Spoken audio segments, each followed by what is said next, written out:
आज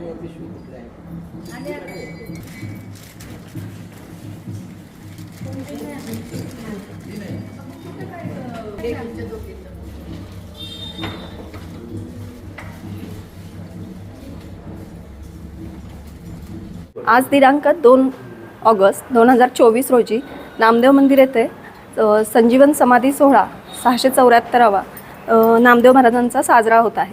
तर आज सकाळी श्रींची आरती, अभिषेक, पूजा होऊन पालखी मार्गस्थ झालेली आहे। गेले 8 दिवस इथे पारायण, कीर्तन, भजन इत्यादी कार्यक्रम होत आहेत। आता पालखीतून पादुकांचे प्रस्थान झाले आहेत।